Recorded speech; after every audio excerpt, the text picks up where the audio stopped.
নমস্কার, আমি ডক্টর শতশ্রী ঘোষ। আজকে আমি আপনাদের সাথে ম্যালেরিয়া নিয়ে আলোচনা করব। গত 25শে এপ্রিল ছিল ওয়ার্ল্ড ম্যালেরিয়া ডে।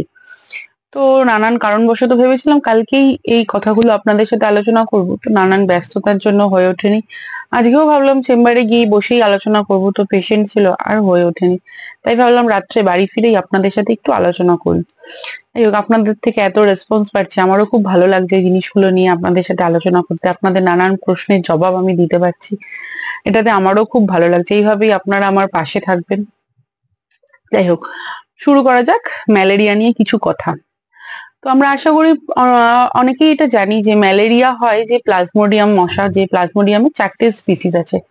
তাদের মধ্যে 2টো স্পিসিসই প্রধানত আমাদের ম্যালেরিয়া রোগটা করে।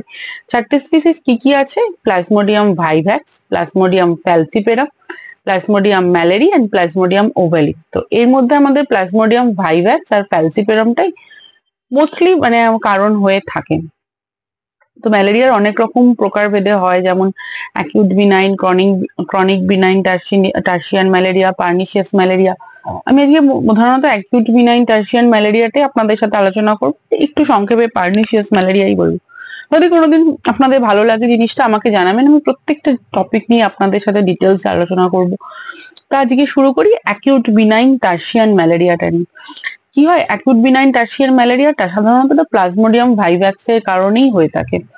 এর ইনকিউবেশন পিরিয়ডটা হয় 10 থেকে 14 দিন। কি কি হয় আমি আপনাদের বলছি যাতে আপনাদের বুঝতে সুবিধা হয়। মানে ধরুন হঠাৎ করে এটা সিমটমস গুলো শুরু হতে থাকে। কি হয় ধরুন প্রথমে যে পেশেন্ট যার এটা এফেক্ট যার এইটা অ্যাকিউট বিনাইন টার্সিয়ান ম্যালেরিয়া হচ্ছে, পেশেন্টের প্রথমে খুব উইকনেস আসে। তারপরে খুব একটা মারাত্মক ধরনের গা হাত পা যন্ত্রণা, বডি একটা খুব হয়, একদম সারা শরীরে হয়। আর তার সাথে কি হয়, পেটে খুব ব্যথা হয়, অ্যাবডোমিনাল ক্র্যাম্পসটা খুব বেশি হয়। আর শুকনো কাশি হয়। আর খুব একটা শীত, আমি স্টেজেস গুলো বলবো, যেমন কখন কোল্ড স্টেজ আস্তে আস্তে বলছি, এটা খুব শীত শীত কাতুরে ভাব টাইপের আসে। আর বডি টেম্পারেচারটা কিন্তু আপনার প্রায় খুবই বাড়তে থাকে, খুবই বাড়তে থাকে। তো মোটামুটি ধরুন ওই কাছাকাছি 100 তো উপরে জ্বর যাবে ফারেনহাইট স্কেলে গেলে, ওই 102, 3, 4 এরকম জ্বর উঠে যাবেই। তো যদি আমরা টেস্ট করি তাহলে প্যারাসাইট ইন্ডেক্সটা 5,000 থেকে 10,000 অব্দি যেতে পারে। যাই হোক, এবার আসি যে স্টেজ গুলো কি কি, যেটাতে আপনারা বুঝবেন কেমন হয় জ্বরের প্যাটার্নটা। 3টে স্টেজ আছে। প্রথমে হলো আপনাদের কোল্ড স্টেজ হবে, তারপরে হলো আপনাদের হট স্টেজ আসবে, তারপরে হবে সোয়েটিং। আমি বলছি, ধরুন কি বলে জানেন, এটাকে আমরা মেডিকেলি বলি প্যালা আজার। প্যালা আজার কেন বলি বলুন তো? মানে এই যে অ্যাটাকটা আসে, এই যে জ্বরের যেটা আসে, জ্বরটা কিন্তু একদিন বাদে বাদে আসে, অল্টারনেটিভ ডে করে আসে। সেই জন্য ম্যালেরিয়াকে, এই অ্যাকিউট বিনাইন টার্সিয়ান ম্যালেরিয়াকে আমরা অনেক সময় প্যালা আজারও বলে থাকি। যাই হোক, এবার শুরু করি। কি হয় কোল্ড স্ট্রেসটাতে, কি হয় কাঁপুনি। কাঁপুনি এমন হবে, ঠক ঠক করে কাঁপুনি, আমরা যেটা বাংলায় বলি না, সেই কাঁপুনিটা আমরা এখানে বুঝতে পারবো। একদম দুটো করে একদম কাঁপতে থাকবে। আর যার হবে না সে পুরো একদম নিজেকে চাদর দিয়ে কভার করে নেবে। আর যদি আমরা সাধারণত ডাক্তাররা একটু পালস চেক করি, পালস খুবই কুইক থাকবে, রেসপিরেশনও থাকবে। আর যদি বাচ্চাদের ক্ষেত্রে হয় না, এই সময় বাচ্চাদের কিন্তু কনভালশন বা সিজার চলে আসে। এই কাঁপুনি বা এই এই কোল্ড স্ট্রেসটা, এটা সাধারণত আধ ঘন্টা থেকে 1 ঘন্টা পর্যন্তও থাকতে পারে। এটা তো গেল কোল্ড স্ট্রেস। এবার এই কোল্ড স্ট্রেসটা যেই চলে যাবে, তারপরে আপনার আসবে হট স্টেজ। এরপরে আপনার গরমটা, এটা কি বলবো, টেম্পারেচারটাও এখানে খুব বেড়ে থাকবে, প্রচন্ড মাথা ব্যথা, পেশেন্ট কমপ্লেন করবে আমার মাথা ব্যথা। আর তার সাথে জলের পিপাসা, আর জলের পিপাসা এবং তার সাথে খুব বমি বমি ভাব, একদম বিলিয়াস ভমিটিং করবে, একদম যেটা খাবে সেটা সাথে সাথে তুলে দেবে। আর যদি আপনি দেখেন না পেশেন্টের একদম যে যার হবে এটা, তার চোখগুলো একদম লাল টকটকে, হিট হিট স্টেজ বা হট স্টেজ যেটাকে আমরা বলি। স্কিনটা পুরো ড্রাই থাকবে, দুটো পেটের ওপরের দিকে পেটের একদম উপরের দিকে ব্যথাটা থাকবে। কেন বলুন তো? এটা খুবই ম্যালেরিয়ার সময় আমাদের খুব স্প্লেনিক ইনফেকশনটা, স্প্লিনে লিভারে ইনফেকশনটা খুব বেশি হয়। এই সময় যে মানুষটা একটু আগেই একদম পুরো মানে কাঁথা কম্বল জড়িয়ে বসেছিল, সেই কিন্তু এত তার শরীর গরম হবে, সমস্ত কিছু ছুঁড়ে ফেলে দেবে। এই স্ট্রেসটা কিন্তু আপনার 2 থেকে 6 ঘন্টা অবধি থাকবে। এরপরে আপনার কোন স্ট্রেসটা আসবে, সেটা আসবে সোয়েটিং স্ট্রেস। সোয়েটিং স্টেজে কি হবে, মানে একদম মনে হবে সে স্নান করে এসছে, এত তার ঘাম হবে। তো মানে একদম মানে সেই জামা কাপড় ভিজে ভিজে যাবে ঘামেতে, একদম মানে নিংড়ালে জল পড়বে, এরম ধরনের ঘামটা হবে। তো এরপরে এরপরে যদি এটা হলো 3টে স্টেজে, মানে জ্বরটা এরকম ভাবে আসে অ্যাকুট বিনাইন টার্সিয়ান ম্যালেরিয়াতে।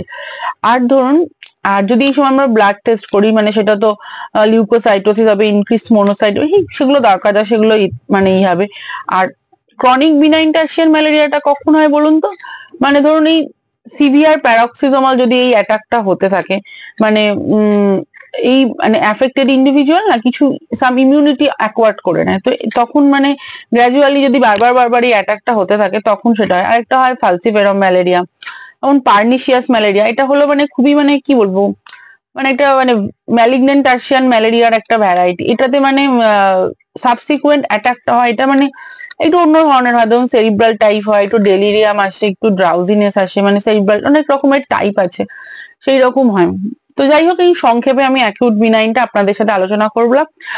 কি করবেন ম্যালেরিয়া থেকে, ধরুন যদি মানে আমরা প্রতিষেধক হিসেবে ম্যালেরিয়ার কোনো কিছু যদি ইউজ করি, সেখানে আমি একটাই কথা বলবো যে যায় মানে বাড়িতে কোনো, কিন্তু সবাই আমরা জানি, এটা তো বলার কিছু নেই, বাড়িতে জমা জল জমতে দেবেন না, বাচ্চাদের মশারিতে রাখুন, বাড়ির পাশে ডিডিটি মানে এগুলো একটু ছড়ান, যাতে মশা না হতে পারে, জায়গাটা পরিষ্কার থাকে। যেগুলো ম্যালেরিয়া প্রধান এলাকা, সেই এলাকাতে মানে যাওয়ার আগে একটু নিজেকে সাবধানে প্রোটেকশনে রাখুন, গা ঢাকা জামা কাপড় পরুন, এগুলো তো মানে খুব সাধারণ কথা। এবার আসি হোমিওপ্যাথি ওষুধের কথায়। হোমিওপ্যাথি ওষুধ তো অবশ্যই আছে ম্যালেরিয়ার জন্য, জ্বরের জন্য, ম্যালেরিয়ার পরে নানান মানে ম্যালেরিয়ার সময় বা ম্যালেরিয়া ইনফেকশনের পরে দেওয়ার জন্য। আবারও বলছি, আমি এখানে কিছু ওষুধ নিয়ে প্রত্যেকটা ভিডিওতে আপনাদের সাথে আলোচনা করি, কিন্তু দয়া করে সেই ওষুধগুলো আপনারা নিজেরা নেবেন না।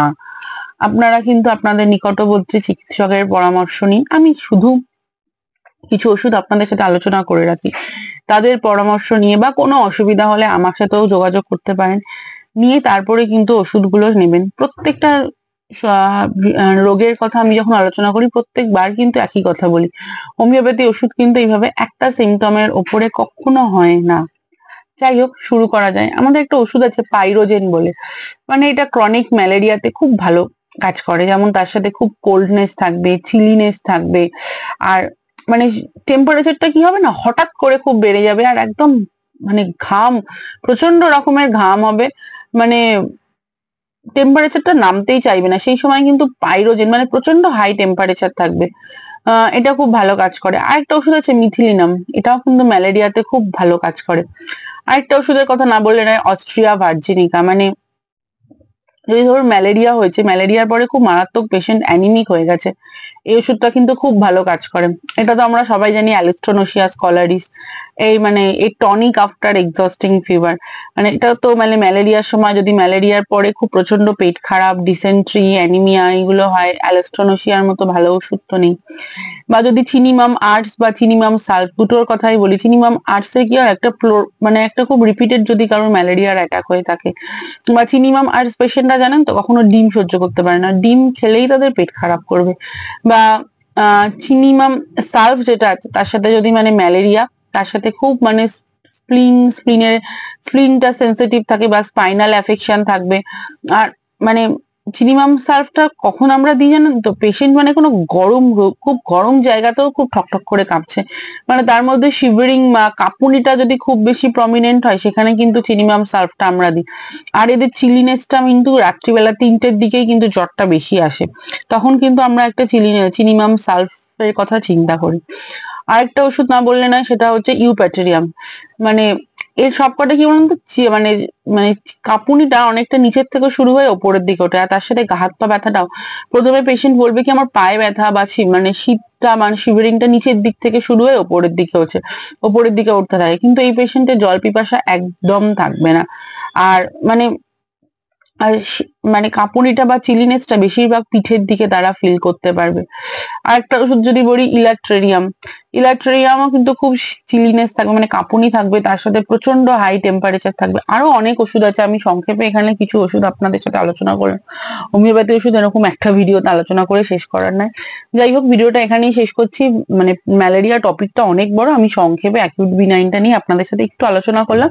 বাকি টপিকগুলো যদি আপনারা শুনতে চান বা আমাকে কমেন্টে জানাবেন, আমি অবশ্যই আপনাদের সাথে আলোচনা করলো।